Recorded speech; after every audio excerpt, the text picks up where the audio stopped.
Inside of you, there are two swans. One is the white swan, but then there's the black swan, and she sucks fucking cock, okay? And those are the two swans that live inside me. Hey. Not all of us have to. I suck cock to get that role, actually. I don't do it in my personal life, but I will do it to be the swan queen. I don't know, man. Something about that delivery just sent me into space. Did you suck his cock? Did you suck his cock? Winona Ryder even being in this movie fucking sent me. I was so happy for her to even show up. Yeah, right? Well, I was pulling it up on, like, Roku, and I was looking up Black Swan, and I was just skimming the titles or whatever, and I didn't see it, but it was right in front of me, and I was like, oh, I just didn't realize because it was Winona Ryder as, like, the poster on it. I'm like, girl, what are you doing here? What the hell? Love when she pops up. And you know, I love when you pop up into my life. Hi, Emily. Oh, stop it. So happy to be speaking with you here on our podcast that we host together. It's called The Swamp. It's an acronym. Stand for some whack-ass movie podcasting. And I always realize we never say our names. So I'm Dara. I'm Emily.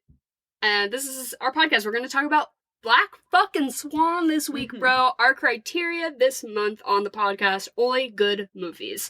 And I would say we were kind of taking a risk because neither of us had seen this. Exactly. That's right. You took the words right out of my mouth. Which is just the most absurd thing I think I've ever heard in my life. Because what two people more should have seen Black Swan than us? Like, it we're really... 300 plus movies into this... Not 300, that's a lie. We're probably at, like, pushing 200 movies in our time as the Swamp. And we haven't watched this one yet. That's pretty crazy in my life. Yeah. I've had 300 plus movies in my life. Yes, and I cannot believe I've never seen this. This has definitely been on our list since probably day one. I took notes, actually, on which months we had previously shortlisted this movie. Like, you know, it was fifth one that got caught. So specifically the ones that come to mind are when we did our Woman Loving Women Pride Month. We were like, Black Swan, which now, having watched it, I am so glad we did not do it for that. That would not have gone over well. No, that's not like, that shouldn't be like... Women Loving Women Month. That would be like movies that boys look up on Pornhub to watch the scenes for. It would be like No Nut November because I'm too scared of peeling my own skin off themed month. No. Absolutely not. Okay, so yeah, what other months? Oscar snubs. We did an Oscar snub month, which I'll get into a little bit later where I think this falls in. This was on a low end of our list. We picked way up, but... I was gonna say, Natalie Portman won the Oscar for this one, didn't she? She did, but this didn't win for film.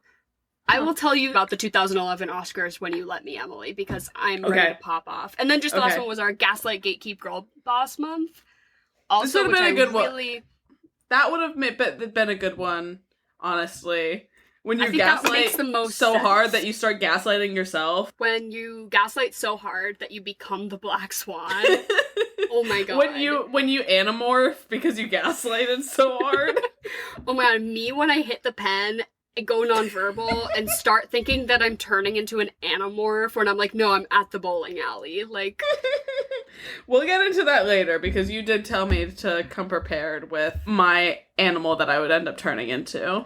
Yeah, but okay, 2010, Black Swan. I understand why I didn't see this movie when it came out, obviously, because I was 12. You were 11, yeah. Yeah, so, like, that checks out to me, so I kind of get that. I have a friend who's like, oh yeah, I've only watched that movie, but just when it came out, and I was like, girl, we're 25, like, what do you mean? She's like, yeah, my mom and I watched that movie together when I was 12 when it came out. And I was like, and at no point did she ever stop it? And she was like, no, we watched that movie together. That must have been life-changing. That's so funny to hear because I remember, like, every time me and my mom and my sister would sit down between 2012 and, like, 2017 when I went off to college to pick a movie, Black Swan would always get tossed into the mix. But my mom would almost always veto it, and it felt like because she was scared that it was gonna make me realize I was gay. Oh my god, she wasn't like, this has some crazy adult themes about like it body image and substance abuse. No, definitely, she's like, this movie's gonna turn you gay. It was the lesbian sex. Yeah. Yeah, I mean, shortlisted for Women Loving Women Month. All I can say on that. Yeah, well, I haven't seen any other Darren Aronofsky films besides Mother. Which... You gotta yell it, but it's in all lowercase, so you gotta yell it, but quietly. It's gonna be like, Mother. Honestly, having just watched this movie doesn't compare to that at all. I think that movie is a fucking work of art. That's crazy, because I thought this blew Mother out of the water. Seriously? Yeah. Damn. Yeah, this just had, like, I mean, this movie's not subtle, I'll say that, but this movie, I think, did the whole personification metaphor we're doing, like, a retelling of a story within a story kind of thing, you know, whether it's Swan Lake or the Bible in these two scenarios. I just think that they executed the, story within a story, the ballets happening in real life. I think I just liked that more than, like, it's the whole Bible in a house. I don't know. That felt a little... Fair enough. I think that this one lost me in the second act, honestly, just a little bit. And I think the pacing of Mother for me is really perfect. And obviously I'm very partial to Mother. I love Jennifer Lawrence. I think that's one of her best roles ever. Mind you, I know it like broke her as an actress for a minute, but I meant to Google if Natalie Portman was like okay after this. I feel like she took this one and probably just brushed it right off. I'm sure the Oscar win didn't hurt, you know? I'm sure, like, going through that and then immediately, like, getting the ultimate praise is, which compared to Jennifer Lawrence, who I think she was, like, won the Razzie for that performance or some shit like that that year. Just, like, actively getting canceled online. Like, the first celebrity to ever get canceled. Which is also, but, I don't know, I think, and we'll get more into the plot, but I think that having gone, 15 years, basically, after having not seen this movie, but, like, hearing enough about it and knowing enough about it, going into it, watching it, I think that took away a lot of it for me. Which usually I don't mind if I kind of already know the motions of a movie. Sometimes I want to. Sometimes, you know. I'm getting more so on the train of it's better to go in knowing absolutely nothing. And I really wish that I knew nothing about this movie. I think that I've just been in contact with enough content and memes and like... like generally, you said, 15 years of social osmosis. Feel like I knew the plot well enough and the motions of it well enough that nothing was really surprising me. And I knew she was going to be plucking feathers out of her back and, you know, the whole thing of her sort of dueling with herself. So, you know. Did you know, like, the twist, like, quote unquote, like, you know, The Sixth Sense, like, do you know the twist? In this one, did you know, like, what the twist was? No, like, going honestly. into it. I did know that Mila Kunis was fake, but then I kind of got, wait, spoilers alert for Black Swan that's been out for 15 years, and you're actively listening to a podcast about it, but just in case you want to not know, you can leave now. Go watch it. Only an hour 45. Pretty solid. So good. And it feels fucking perfect, but you will feel bad. You will feel bad and upset. I didn't feel that bad. Oh, it gave me so much anxiety. Maybe because I also have, like, I have, like, skin picking issues, so maybe that hit, like, a little too close. For me, when they're like, you've been scratching yourself, you have to sleep with socks on your hands. I'm like, I have to do that now. Like, that's, you know, that was I'll tell you what, the skin picking didn't do it for me, but I remember very specifically, as a kid, I had this one pillow that would... like, always have the little feathers coming out of it. And you would snatch them? I would, every night before bed, I would, like, almost as I'm falling asleep, pull them out and drop them behind my bed. And so, yeah, watching that brought me back, and I was like, ooh, I could actually really go for that right now. Ooh, but, like, imagine that, but it was my skin. Like, that was... Our two things combined them. Ooh, I want to snatch the feather out of the skin. disgusting. But I knew that Mila Kunis was, like, not real, or, like, was some sort of figment of her imagination, some sort of psychotic whatever. But, like, you know, it's herself. Like, I knew it was... Yeah. It's, you know, she's split and she's seeing it, but it's really just her or whatever. Yeah, I got a little bit of it. But then so I knew that, like, ahead of... I was like, oh, Mila Kunis is really, you know, Natalie Portman's psyche or whatever. But then I feel like I kind of got again, to get into the plot a little bit, that, she was a real character. Like, the Mila Kunis person existed. It's not like she didn't exist. I fully went in watching it being like, that is a figment of someone's imagination. And almost in the sense that, like, this movie avoided doing the most corny thing ever, which would have been to do a flashback sequence of all the times where Mila Kunis was there. God. And then, you know, but it's really just Natalie Portman at the bar by herself, roofying herself. And she's, oh my God, all those times she thought she was with Mila Kunis, she was just oh my God, she was alone, and that's how mental illness works, right? No, I was actually really pleasantly surprised, and then it sort of got that this movie did actually kind of end up having a surprise for me, that it was, like, more specific scenarios that you as a viewer kind of have to catch on to, like the face morphing, right? Yeah. So there were parts where Mila Kunis' character existed in the plot, and they were hanging out, and they were at a bar together, but it was then in those, like, more psychotic break type style moments where that was fake. So it was kind of an interesting puzzle to put together which pieces were actually real or not. I enjoyed it, and I am by no means a Mila Kunis fan, but I did like her in this movie. So and I'm a hater. Yeah. Fuck that bitch and her husband. I don't give a fuck. They're, like, apologists for that piece of shit guy. Yeah, they're Danny Masterson fucking apologists, which is just disgusting. If you support a rapist, I'm sorry, but you're a piece of shit. I'm sorry, but I don't support you. The Swamp? Mila Kunis, you're not welcome on The Swamp. I thought she was fine in this movie, but she is always just kind of that girl, right? Yeah. And I maybe would have thought that this was a great performance, but I'm kind of like, oh, they just got Mila Kunis to sort of be herself in a beautifully well-written movie. And it just so happened to work out that she, like, kind of clicked, right?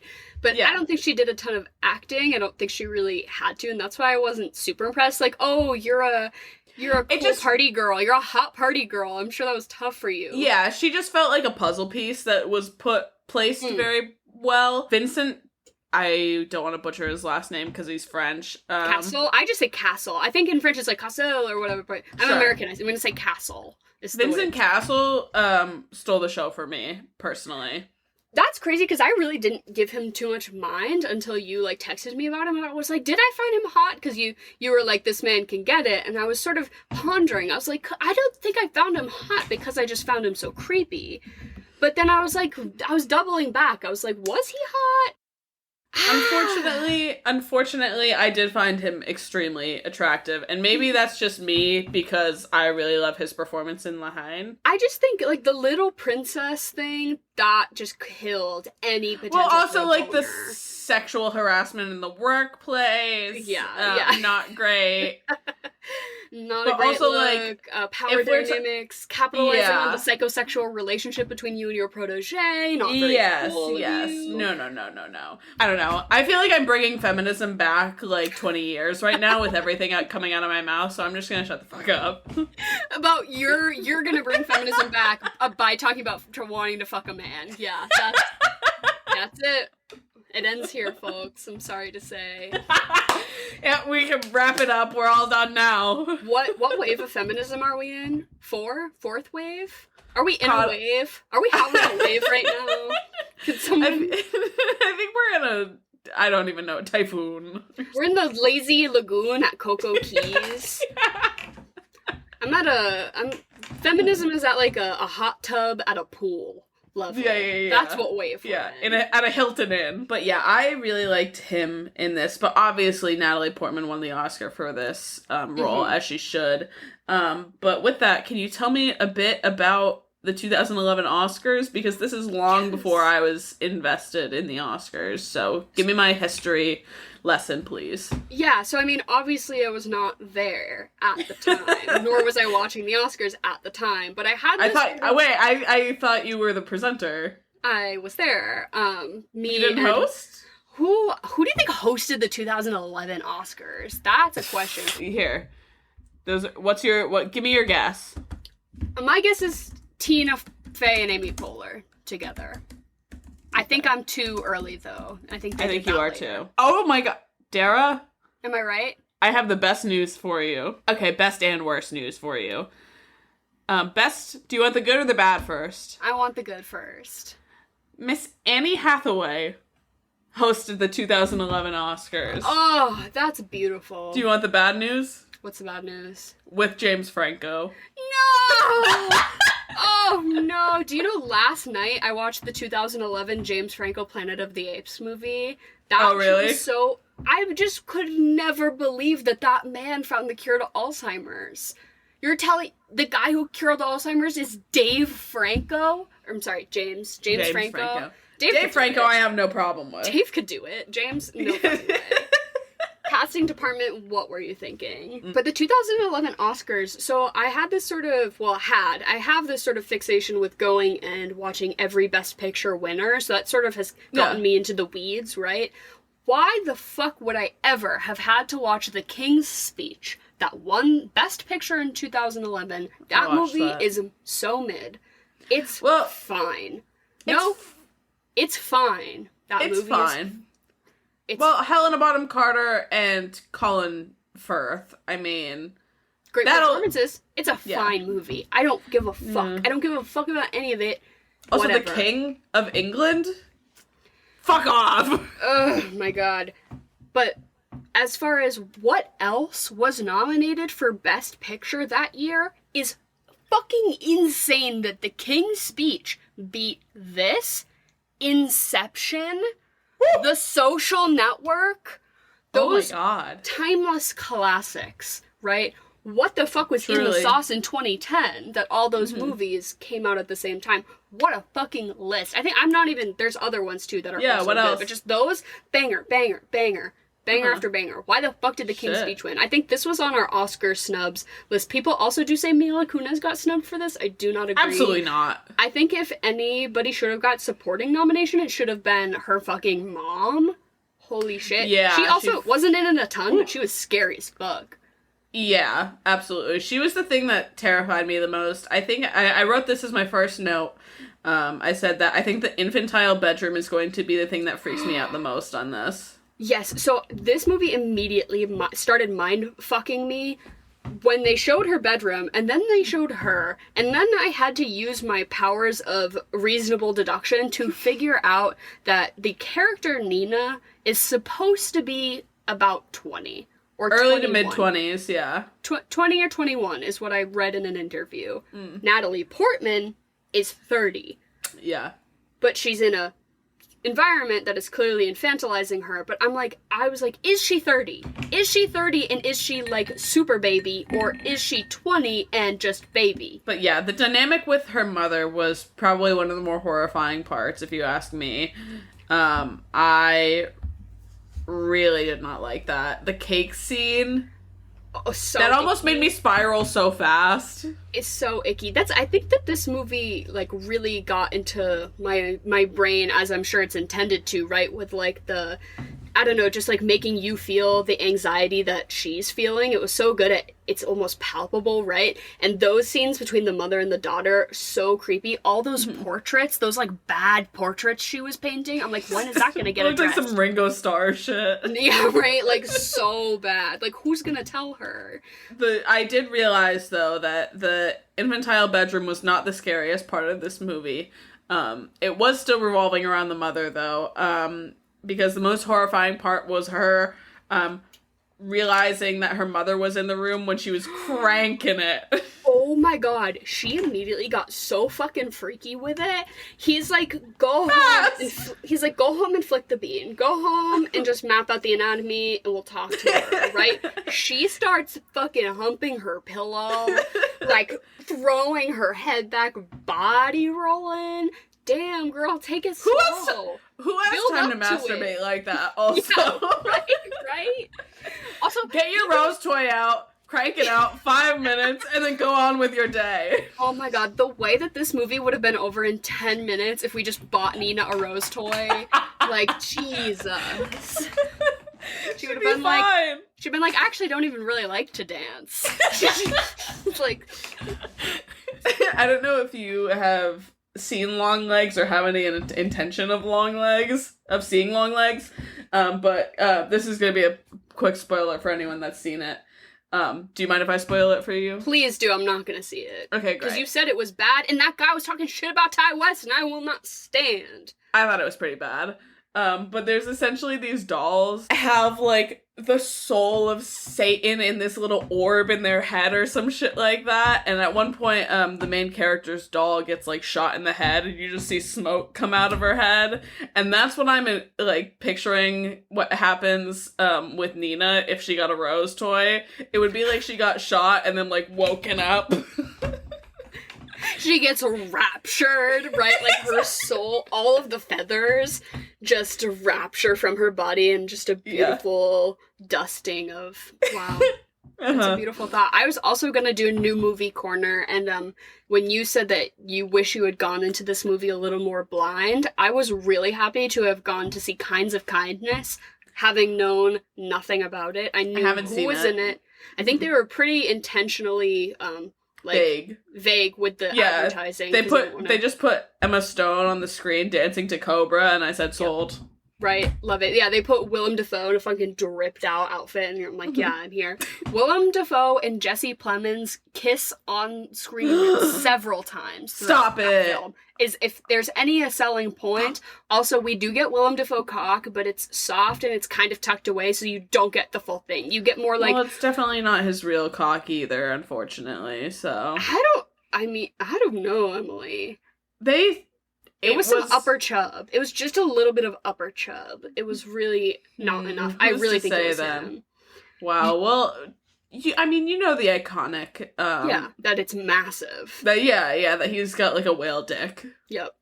So... Because some movie set, and he was like, no, I'll do it myself, and they were like, holy shit. They're like, we actually can't. You have to have a body double because your dick is so big, it's kind of frightening. It's too big. Yeah, if that's a selling point for Kinds of Kindness, yeah, I knew nothing. I was glad I did, and I really enjoyed it. I think it was no poor things or anything, but I had a good time while I was watching it, and I have thought about it since. Yeah, and that's how I felt about Longlegs. I did not enjoy it almost whatsoever. I thought that the visuals were pretty decent, and I liked the cinematography. That was about it. You know, you're not a huge horror guy, though. Neither am I, really. I'm getting to be, because my partner is such a big horror person that we watch a good amount of it, and especially, like, this is a really good summer for horror. True. I mean, the amount of I can't name things off the dome, but all the trailers of all the stuff that's coming out, there's like 6 A24 horror movies coming out. The one with Brandy. Don't think I know of that one, but I know there's one with James McAvoy that's coming out. Cuckoo with Hunter Schafer. Even Smile 2. I didn't mind Smile 1. I had fun with that. There was that Dakota Fanning one that came out recently, like I think it's like The Watchers or some shit like that. But there's a ton coming out in the next couple of months, so it's called The Front Room. It's just some A24 horror movie starring Brandy that's coming out. There's also that Hugh Grant one. Did you see the trailer for that where he like puts the that one looks interesting. She like sees the candle. No, I just think Hugh Grant is a hack. He's a hack. He definitely is just doing that because he needs a job. So, whatever. Hey, me too. Yeah, don't we all?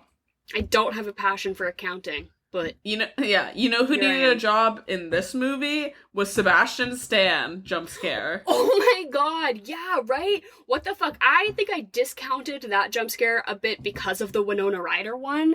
I was like, that one just, like, knocked me off my feet, and this one more just, like, trickled down my neck, you know?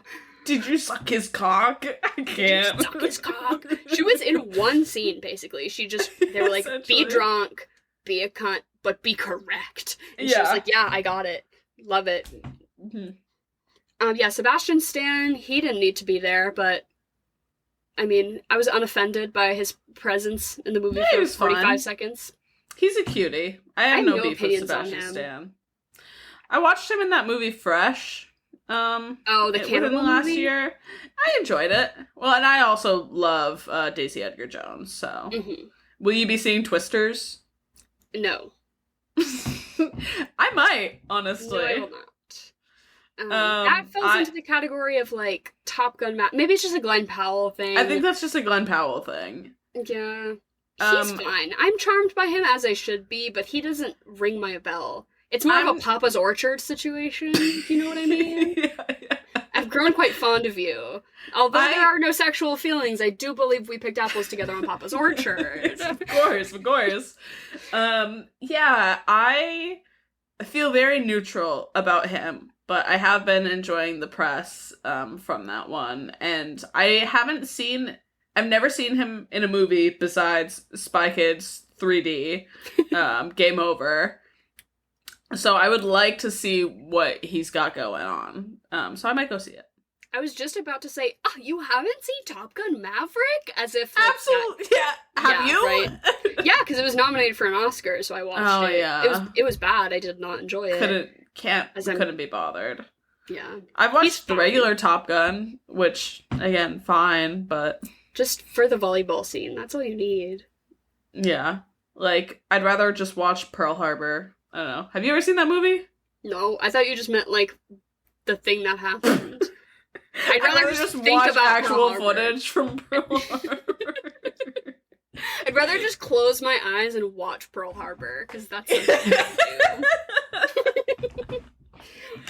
do. Do you know the thing of, like, when you close your eyes, what kind of apple can you see? Is it just the idea of an apple, or can you see an HD apple, and it's, like, 1 to 5? Do you know what I'm talking about? Kinda, yeah. And it's I visual almost imagination. I almost can't decipher what I see, but I think I can see a Granny Smith apple in front of me. You know what I mean? You specified what kind of apple it was, so therefore I do believe that you'd be seeing it. Well, you said, what apple do you see? And immediately, first thing that came to my head was, like, a Granny Smith, obviously. Like, oh, she's best apple. Seasoned. She's gonna be crisp. No Can sticker. you even eat apples these days with your jaw?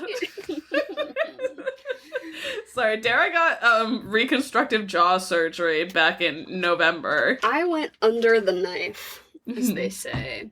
And I showed them a picture of Mia Goth's nose, and I said, give me that. And they said, how about we remove your jawbone and put it back instead? And I said, well, I'm already gonna get out. Whatever, fine. If you have to. That's been my favorite thing in the last 2 weeks, has been that video of Mia Goth.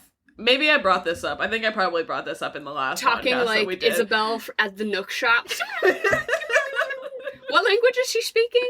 I think it's Portuguese. I think because she's like half Portuguese, which I didn't recognize. So yeah, I had a friend text me a video of her, and they were like, "Oh my god, she's British. She doesn't look British. Like she does not have a British aura about her." And I was like, "Yeah, it's because her dad's from Canada. Her dad's from Canada. Her mom's from Argentina, I think." I don't know. And then she just... Rio. Where's Rio? Brazil, yeah. Yeah. She said she, like, moved between London and Brazil back and forth her whole life. I'm like, yeah, that's because she, like, was a transplant, you know? Oh my god, that's so Anya Taylor-Joy, too. Because I think she had, like, a similar situation. Yeah, she's also Argentinian, I believe. What do they say? Like, the brightest stars burn out the fastest or something like that? I don't know. A iconic era has come and gone in the blink of an eye, in the span of a week.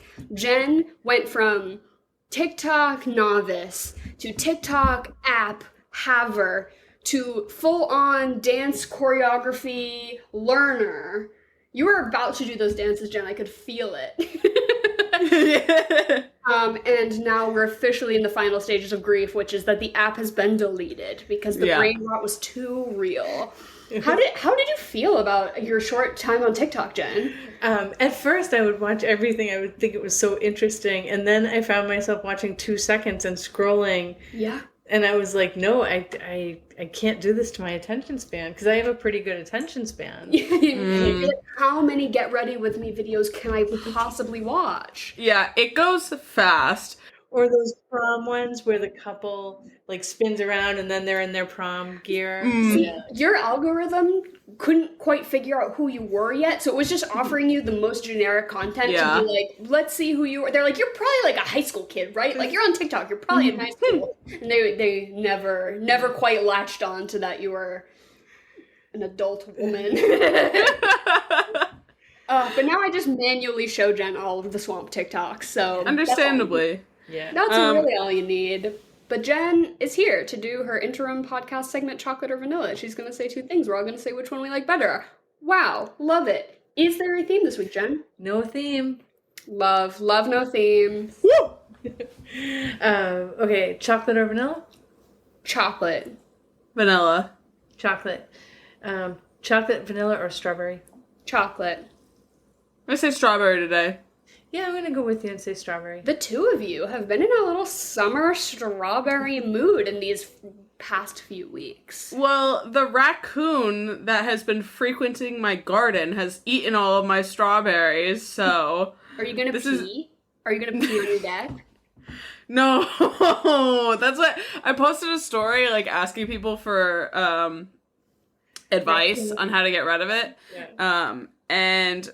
I got cardboard cutouts of, like, predators and things like that, and everyone told me to pee. Yep, you're gonna piss. You have to buy, like, wolf piss. You have to buy piss on the internet. Yeah, it's, like, specific pee. Yeah, I've really thought about, running a scam, right, where I just sell my pee, but I call it, like, polar bear pee or something, some sort of insane predator, and be like, no, this is really rare. Like, this is really special. Yeah, but can you get, like, sued for that? Like, yes. Didn't that one girl that sold her bath water get sued because someone actually took the time to figure out if it had been bathed in? I don't think that lawsuit could have possibly gone anywhere, because they would have been like, Belle Delphine's, like... Yeah, really. I'm not gonna pee. Well, the raccoons wouldn't think you're a predator, Emily. You have to get... Yeah, fair enough. Yeah. Clearly, they're not afraid of you. Yeah. I just got, like, mint extract, which is supposed to really deter them, so... Because I tried putting cayenne pepper on, like, my plants. Well, I tried putting cayenne on them, did nothing. If anything, I just seasoned it for them. They're like, ooh, this one's got a little spice to it. Oh. Wait, this white girl owns cayenne? What? All right. So first one is Walgreens or CVS?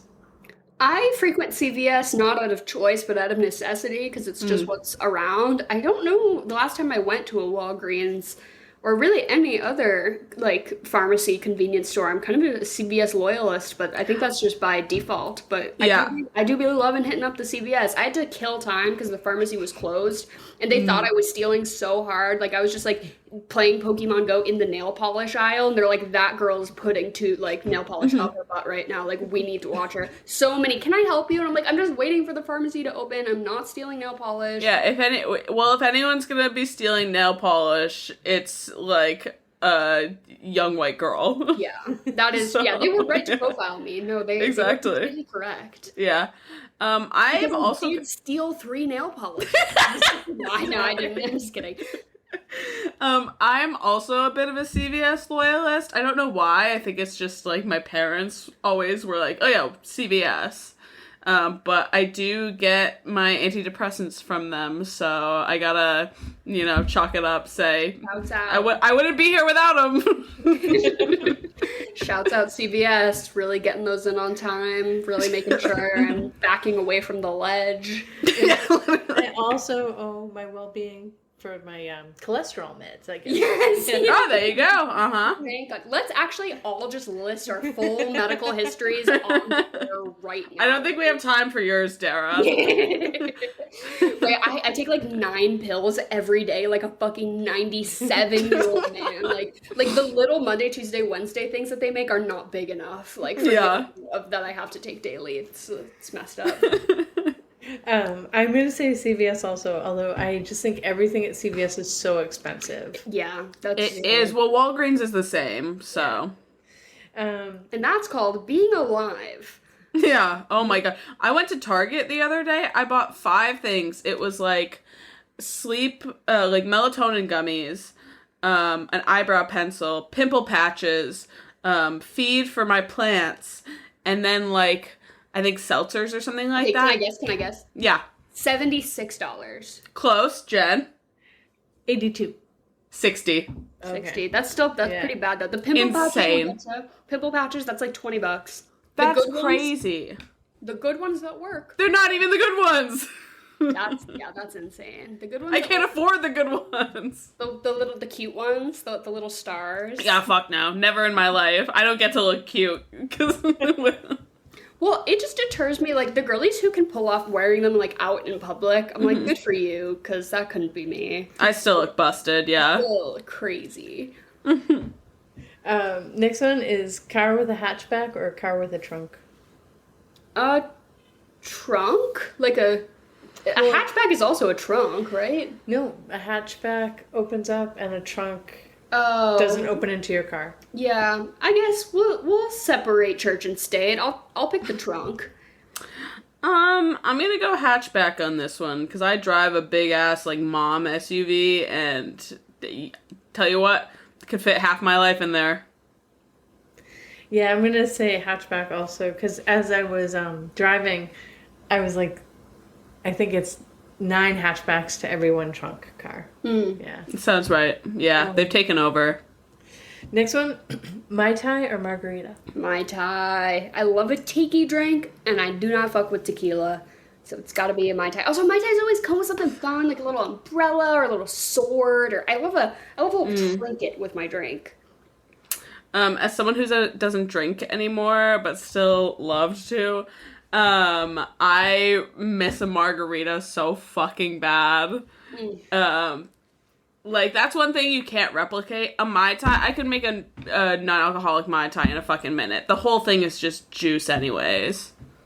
So, margarita for sure. I would say margarita also, because your Mai Tai comes with an umbrella, but our margarita comes with a rim of salt. Yeah. Mm-hmm. There's all these jokes going around of, like, when your friend is telling you a serious story at dinner, but your drink has a rim on it, so you're, like, licking, like, listening to them pour their heart out about how hard their job is, and your tongue is just, like, halfway out of your mouth, like, licking up the salt. That's so me. Wait, can I add in an impromptu chocolate or vanilla question? Yes. I'm sure we've covered this before, but sugar rim or salt rim? Salt rim. See, because I don't really like margaritas, I think that's really the only time where, like, a salt rim really makes sense. I don't really... I do like a sugar rim on, like a pumpkin. Like pumpkin beer. Like a cinnamon and sugar rim on something. I will also say tahini rim also goes fire, but I'll say sugar rim just because, I don't know. I don't go for the salty drinks because they're usually tequila-based. Yeah, fair enough. I gotta go salt, though, because I'm just a salt girl. Next one. Upcoming sequels, Gladiator 2 or Beetlejuice 2? Oh! Gladiator 2. The way I have been passing around that YouTube link, like it's a blunt. Boy, like just passing it around, being like, you need to watch this and tell me if you're horny after. Like tell me. I made Henry watch it, and he's not impressed. I was pretty bummed about that. Really? I was gonna go see it by myself anyway, so... Even with the rhino and the water fight in the Colosseum? Yeah. I guess when men think about the Roman Empire every day, something like that just doesn't faze them, whereas me, my socks are knocked off. And my boy, my scary boy, who I am praying to the heavens above, can fucking act. I don't know if this man can act or not. I'm putting all my eggs in his basket, and we'll see if they fucking make an omelet or not, because... I think he'll be okay. My scary boy is Joseph Quinn. He's playing the villain, and they made him, like, blonde and pale and give him weird makeup, and he's, like, objectively a hot guy, so I thought he was going to be a hot gladiator, but they're like, no. You fucking wish. You're a bad guy, and I was like, great, love that for me. Well, at least you'll get the press tour, you know. That's true. I'm gonna go Gladiator on this one, too, because Beetlejuice is such a hard movie to follow up with a sequel, because it's so good. Gladiator, didn't really care for, but you're putting Paul Mescal and Pedro Pascal. Oh. Yeah. So crazy. So that's yeah, why I'm going alone. Exactly. I already know it's going to be better than the first one. So, Gladiator. Yeah, I just heard about the Gladiator sequel today, so that's why I put it on there, and I'm going to pick it too. Have you watched this trailer yet, Jen? You gotta watch. You gotta. I heard the cast, and I was like, that sounds so good. Yeah. Next one. braised short ribs or lobster ravioli? Oh, I love a braised short rib, and I fucking cannot stand a lobster ravioli. I think that's bullshit. I do not think you should be putting your seafood with cheese. I think that's weird. I think the lobster ravioli, it's always the most expensive thing on the menu, and I'm like, you know what? I think that's bullshit. You can't even taste the fucking lobster at that point. You know what I mean? They're like, this is $90. For what? Yeah, no. I'm not a big lobster fan in general either. But I think a braised short rib is a great way to impress someone cooking wise too. Super easy. You just need to have a big Dutch oven. Yeah. And that's about it. You And can't time. really do it wrong. Yeah, time, exactly. So have a nice lazy day and braise some short ribs. I'm gonna go for that. Lord of the Rings trilogy, and then eat your rib God. while having the big battle. Yeah, that's a good call. Next one. Red roses, white roses, pink roses. I know that they're all supposed to mean different things. Like, it's supposed to mean, like, you know, like red is love, and white is friendship, and pink is something. Like, I know, like, different flowers have different meanings, but specifically the color of roses, like, you give yellow to your friends. I don't really know, but I know that Josh Kiska hands out white roses at Greta Van Fleet concerts, and I would fucking cut off my big toe to have that experience. So I'll pick the white rose. That's a big deal. That's the thing that balances your entire body. Yeah. And I would cut it off in a second. I'm gonna go classic. I'm gonna go red. Yeah, I'm gonna go. I'll go white with you, Dara. Those are gorgeous. Yeah. It just reminds me of President Snow from The Hunger Games. That's true. Next one: acoustic guitar or full orchestra? Full orchestra.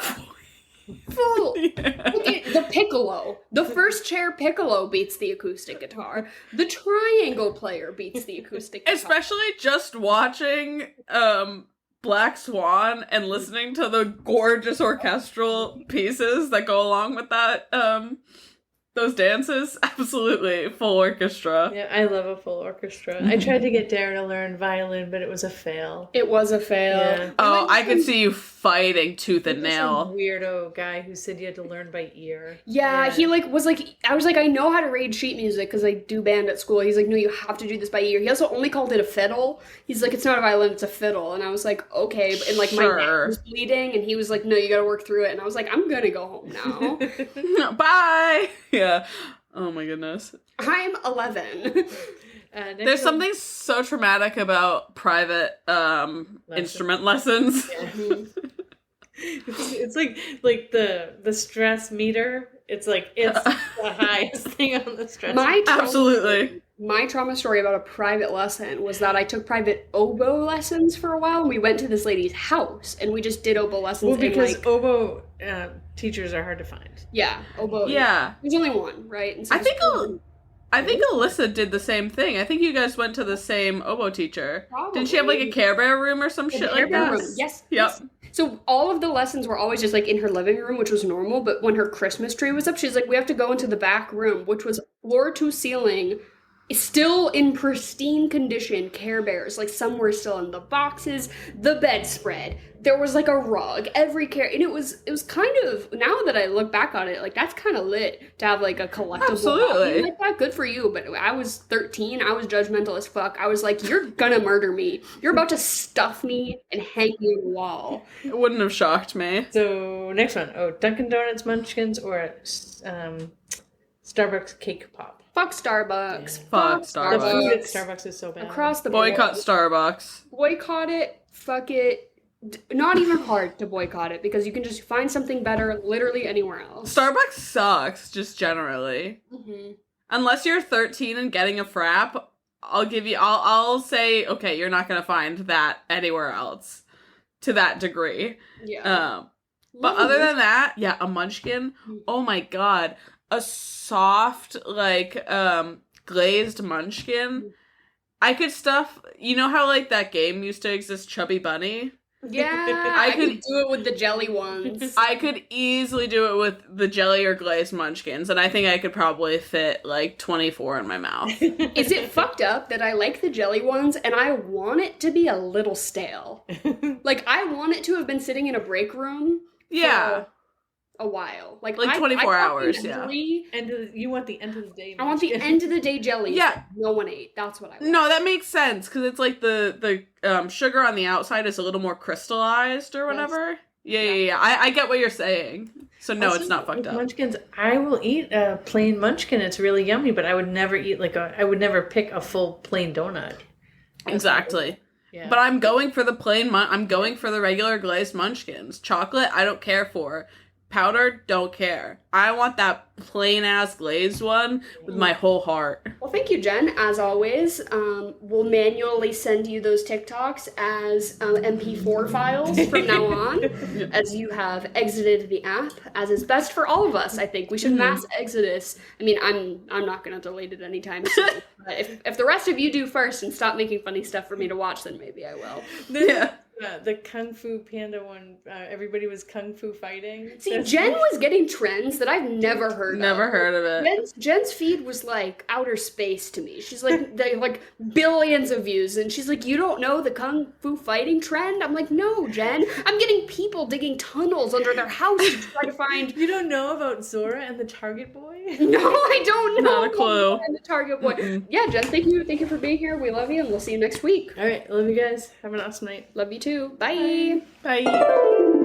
Emily, it's 30 minutes into this podcast. We need to talk about Black Swan. The plot of Black Swan is that Nina is a dancer, and she's good and she's dedicated, but she just doesn't have that oomph.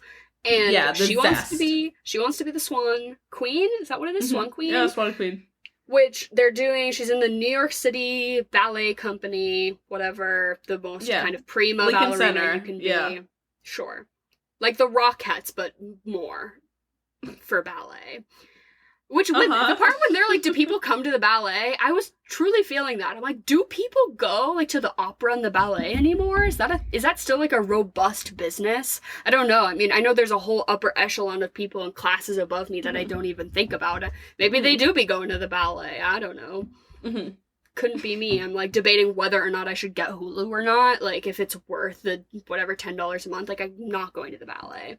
Yeah, I would go see Swan Lake though. I fuck with Tchaikovsky so fucking hard, bro.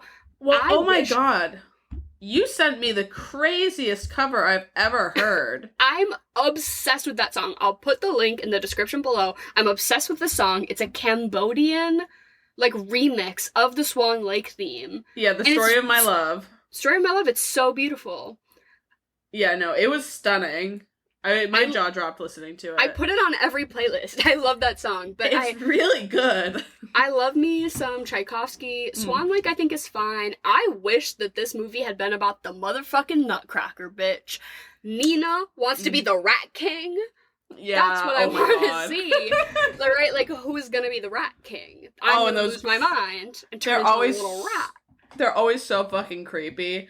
I know we have to talk about the plot, but speaking of turning into different animals, you're the one that asked me what Animorph I would morph into. Because I did feel like she was having her Animorphs like middle. I love the middle transition of the Animorphs when they're like half child, half hawk, and you're like, what?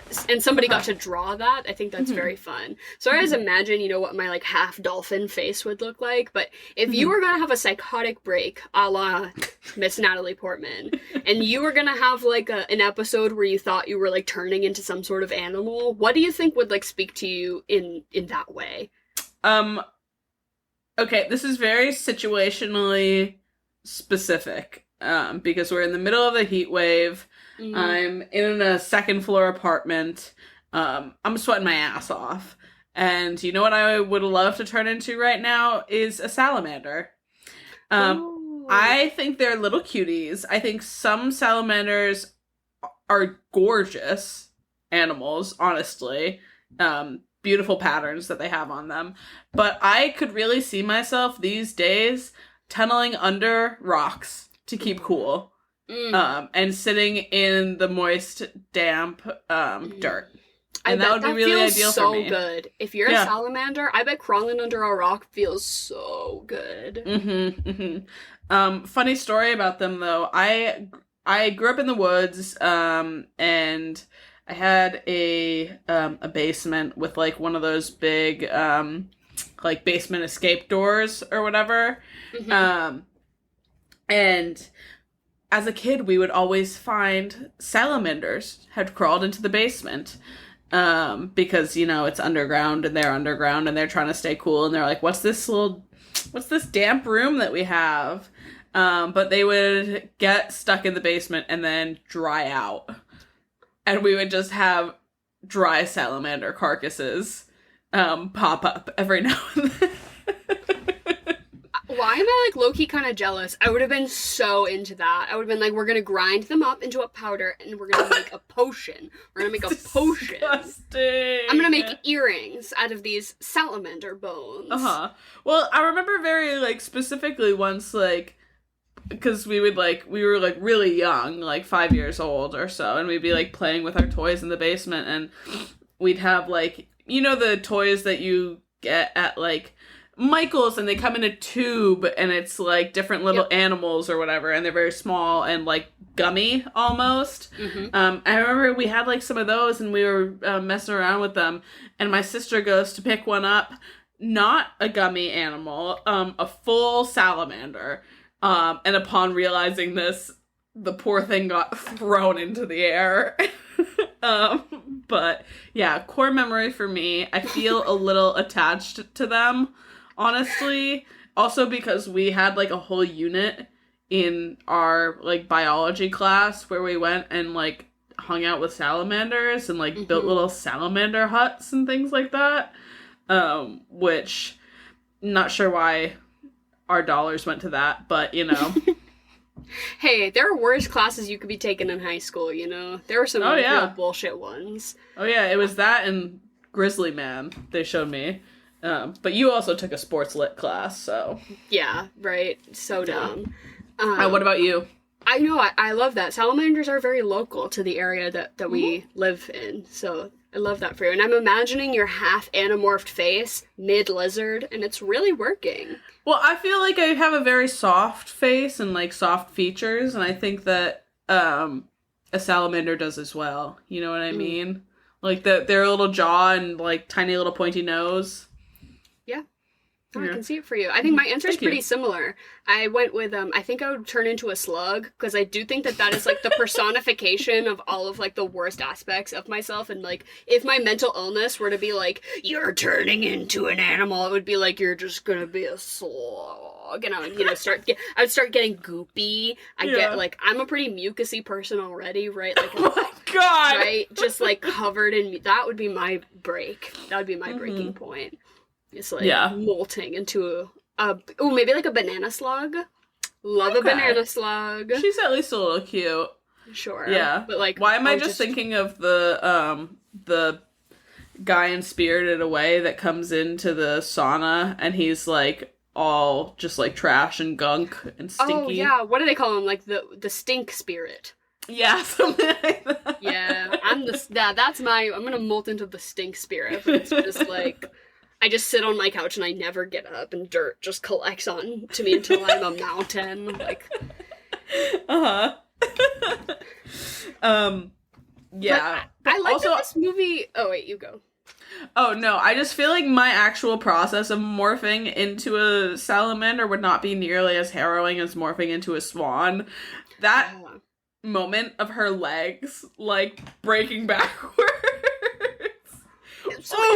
It was crazy to me, because I really like that this movie kind of went there, right? Because it easily could have treaded on the surface of being, like, a psychological thriller, right? You could have done the whole double, she's there, she's not really there, like, breaking of the psyche to make perfect art. I think kind of more whiplash with it, right? Like, get a little more into the mind. I like that they were like, no, she's turning into a bird and she's plucking the feathers out. Like, I like that it just took that extra step that was, like, kind of campy. I don't know, which made it even more scary, because it genuinely was scary. You found it scary? I didn't find it scary. I found it, like, generally, like, a little unsettling, but I didn't find this very scary. Maybe unsettling is the word that I was unsettled. Even then, I don't know. I think that's just me knowing too much going into it. But there were certain moments where their back muscles would, like, ripple, right? In this final performance when Mila Kunis is going down on her? Well, yes. That And honestly, Emily, your mom was right. This movie was going to turn you gay. So... As if I didn't see this, like, the next week, though, on Tumblr. On the front page of Pornhub. Like... like, softcore, like, movie scenes, so it's still on YouTube for some reason, but it totally is just softcore porn, but because of Natalie Portman, it can be on YouTube, and there's 8 bajillion views. I wonder why. Like, very bad. Yeah. But there was, their back muscles during this final performance sequence, right? Because we get sort of her delusion is building up, and she thinks everyone's sort of after her, and that she is to do all these incredibly extreme things to, like, make this performance happen, which she does. Honestly, she kind of killed that. She died for her art. Was it worth it? No. I know that's the point of the movie. Do you think she dies? Yeah, I think she fucking killed herself. I think that bitch is dead, Emily. That's the point of the movie, is that she kills herself at the end. That's the whole point. Okay. Because that's what happens in Swan Lake. Oh, yeah. You are right.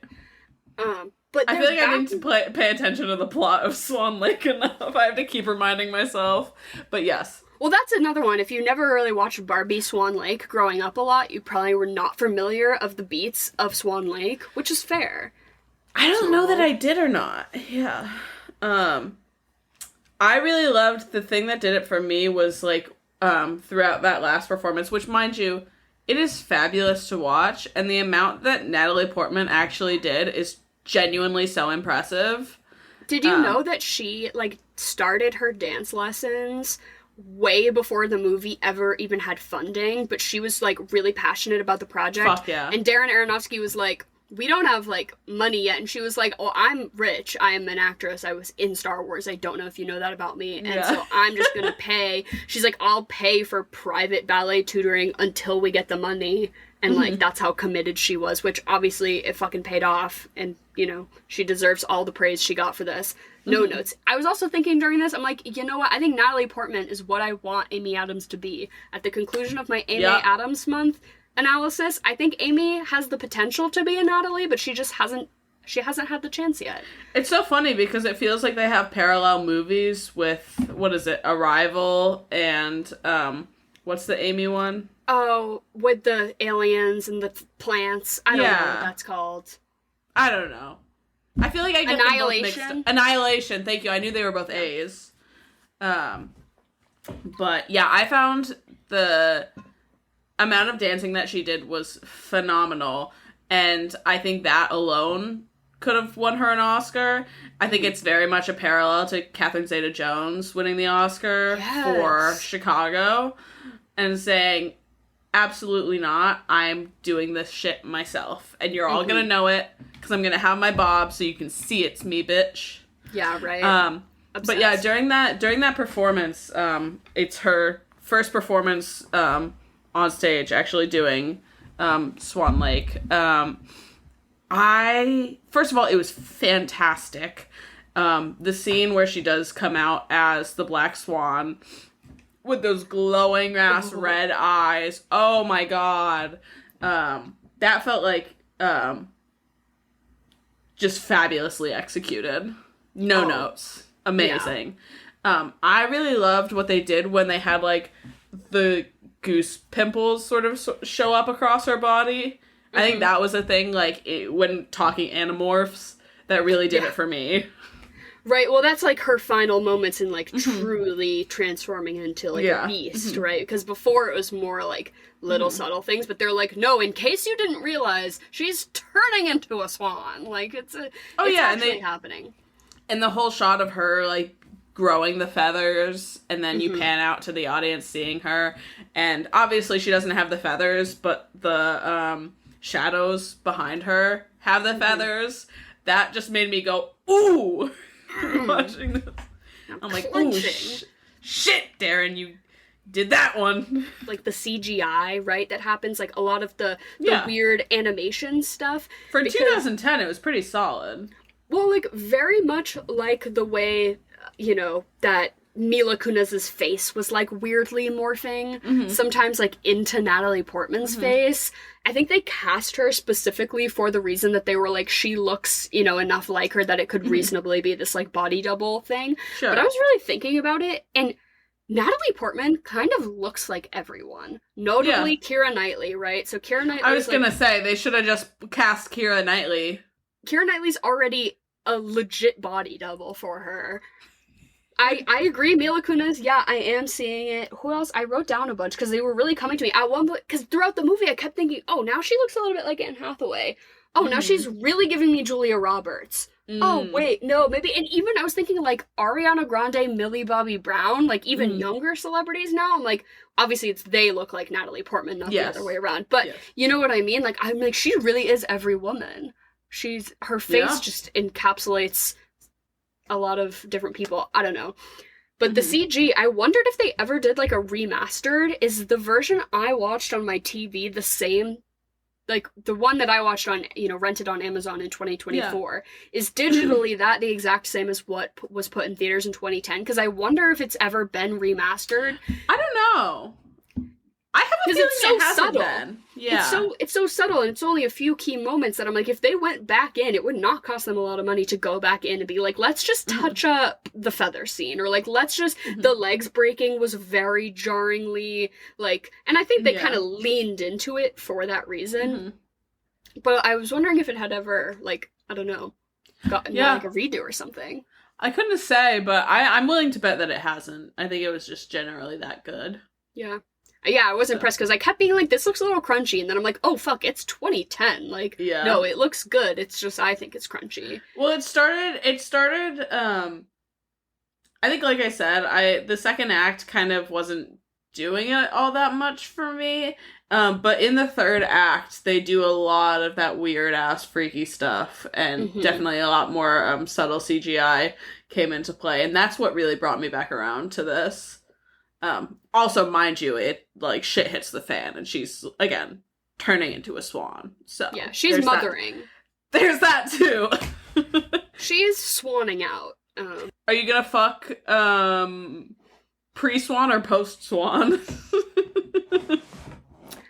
See, yeah, I feel like I have to fuck her before so I can help her get there in, like, a normal, healthy environment. I'm like, girl, you don't have to stab yourself and pick at your skin to be good at dancing.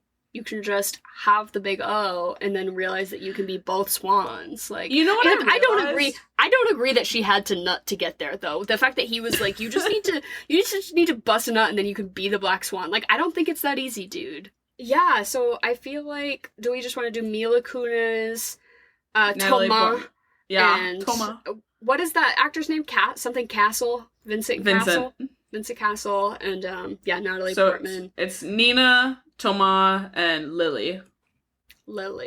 Yeah. But they're like, we brought her in from San Francisco. She's such a chill and cool girl. She orders a hamburger at the restaurant, and she eats it unapologetically. I'm just like, okay, you're laying it on a little thick here. But I'm gonna kill the man. I'm gonna kill Vincent Castle, because although he had some points, that is so incredibly disgusting and unethical to be behaving like that in the workplace. No, sir. Also, Little Princess, that is disgusting. If that's your thing, that's fine. I just think doing it in that specific way is really giving me the ick.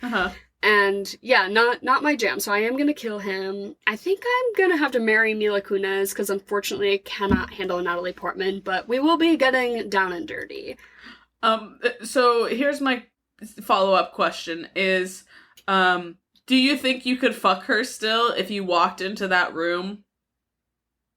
Into her childhood bedroom? No. No, because her mom would be fucking home, dude. No, absolutely not. You're making her pay for a hotel room. I'm eating that whole cake. I thought you were about to end it. I'm eating that whole. No, I'm eating the whole cake. I'm coming in mid-cake argument, and I'm scooping one of the frosting flowers off, and I'm... Yeah, absolutely. And then what about you? Unfortunately, having said too much already, previously, I don't think I could say no to Thomas.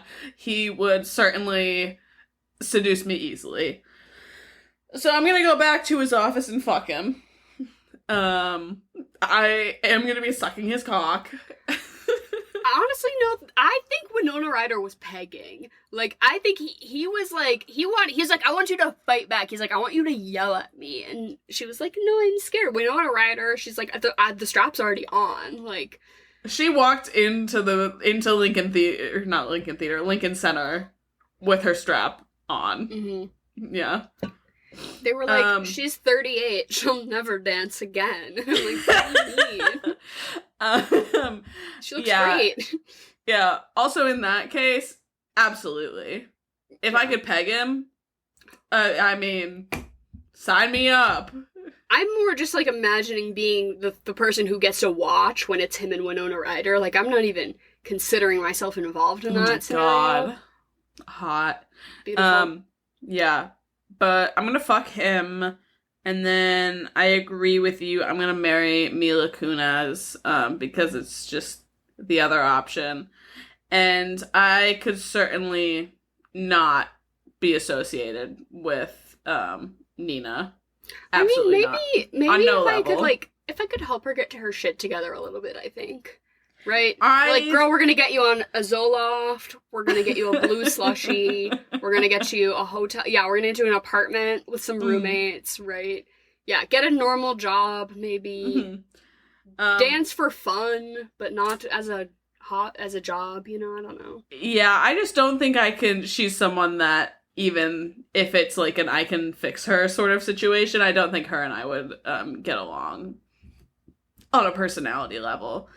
Well, yeah, people who are serious enough like that to, like, do something like become the best at your individualized, like, talent or whatever, right? Like, like people who are the best musicians in the world and stuff, you have to be fucking cracked in the head. Like, you have to be a crazy intense kind of person to want to take something like that, like, to that extreme level and to have the commitment.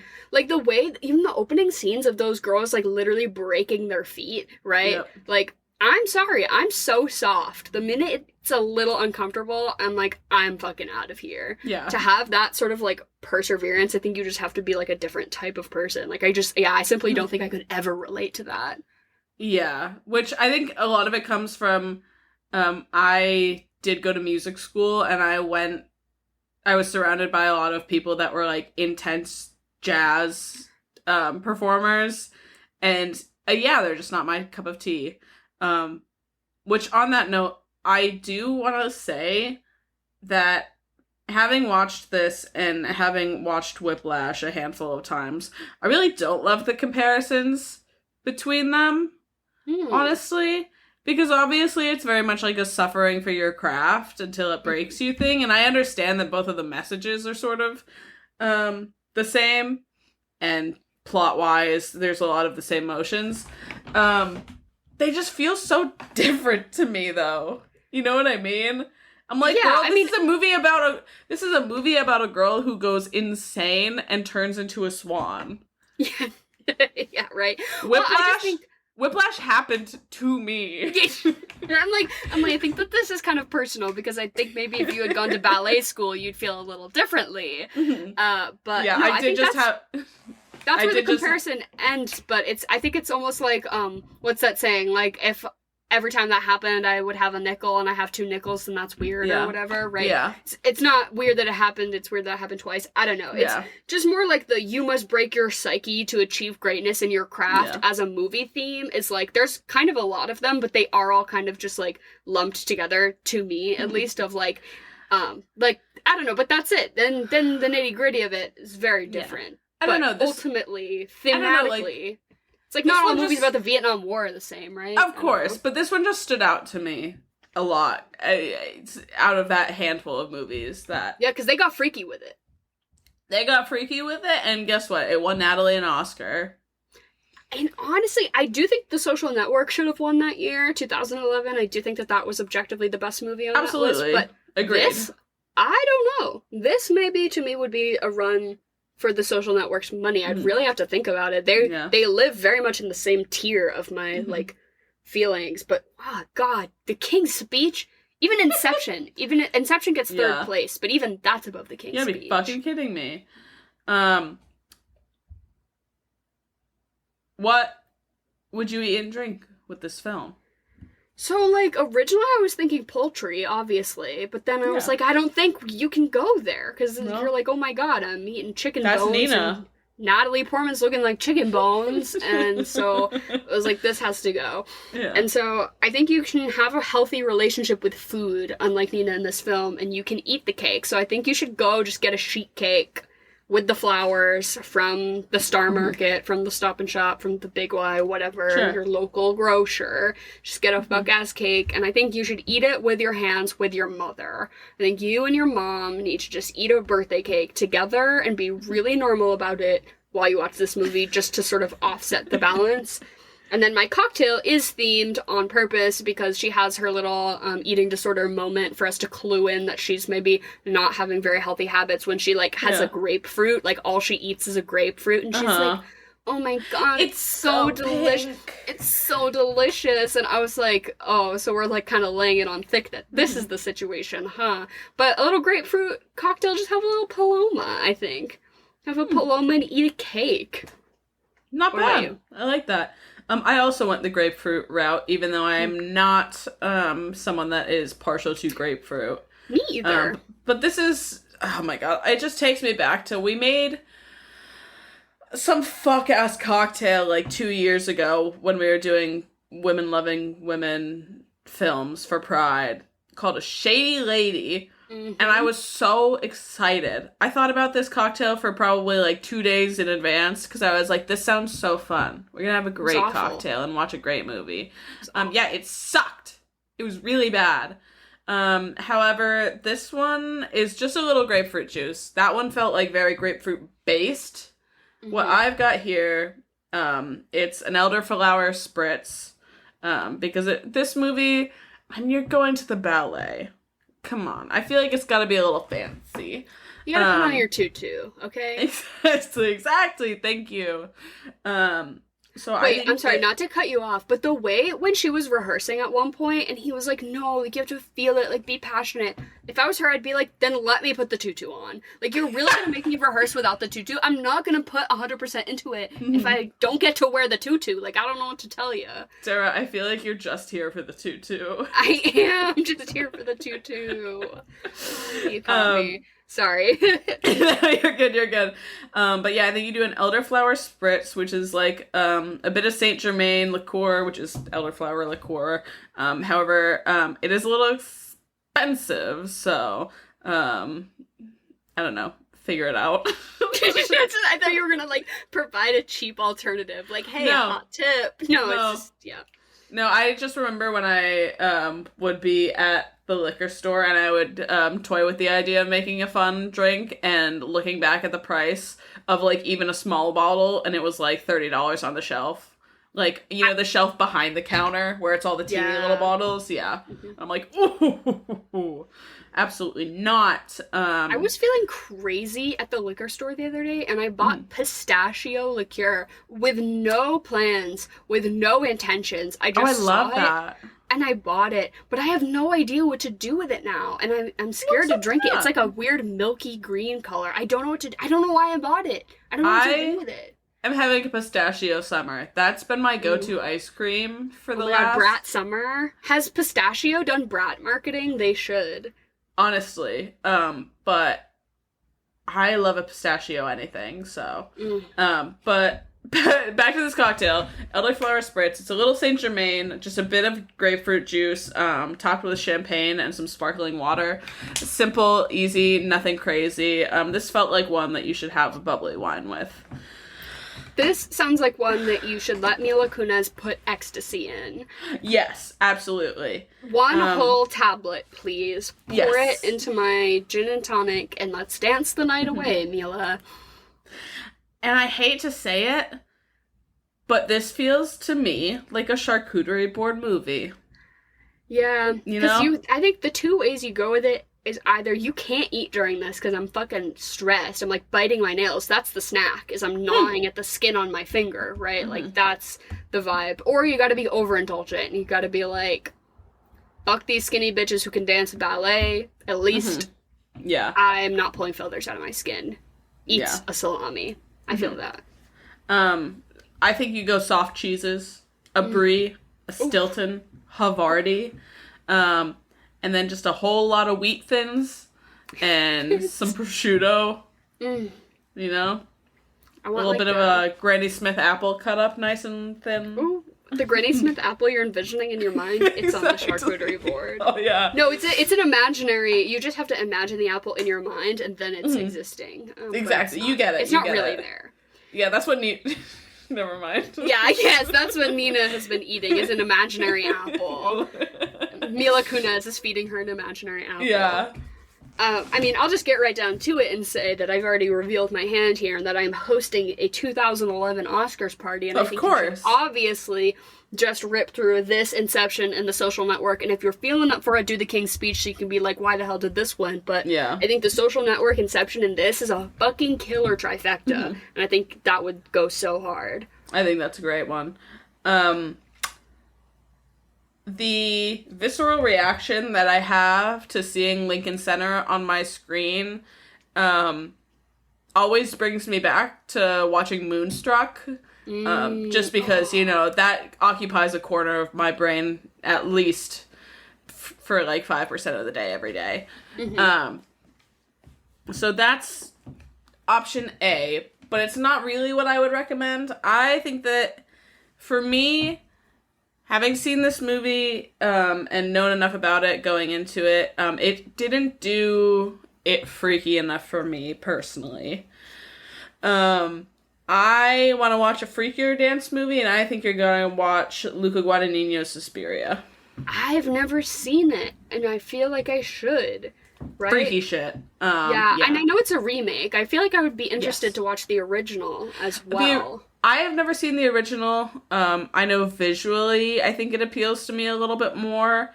But, yeah, Luca got wet and wild with it. Tilda Swinton is in that, right? Yes. Were you the person who told me that she's the voice of the octopus on The Boys? No, I wasn't. You told me that, actually. Are you all caught up on The Boys? Yeah. Ugh, R.I.P. What was her name? Ambrosius or something like that? Yeah, I mean, Miss Tilda. Only so much budget, you know? Yeah, of course. But yeah, and what would you rate this movie? I'm gonna give it a 7.5, just because I think if I watched it again, my rating would be higher. But I just... Yeah, it didn't, I don't know, it just didn't impress me as much as I thought it was going to, having known so much about it, and having waited so long to see it, I guess. But I mean, it's like, hype. It's still a fabulous movie. I didn't look at my phone once. I was gripped. I was on the edge of my seat. I also didn't, so that says a lot for a film. Yeah, right. The true test is Subway. How much Subway Surfers? Right. Yeah, am I watching in between? Watching, not even playing. Watching. Yeah. Oh my goodness. Hey everyone, thanks for listening to The Swamp. It's our podcast and we're ending it now. If you could end your experience by giving us some stars or a review, that would be great. There are also links below to some things that we talked about, but also just our social medias. If you'd like to say hello, you could just say a movie that you think you would like us to talk about, and I will add it to a list that we do look at pretty frequently. Actually, believe it or not, we do be looking at that list. So send them in, continue. You can do the Q&A feature on Spotify. Y'all know what to do. But if you could do stars, please, I'm gonna like shrivel up and turn into a dried salamander, just like Emily described, if you don't give me 5 stars on the podcast streaming platform of your choice. Please, God, I'm begging you. Ugh, I'm swanning out over it. Don't let your body double finger bang you. Or do. Yeah, honestly, maybe consider it. Goodbye and good night.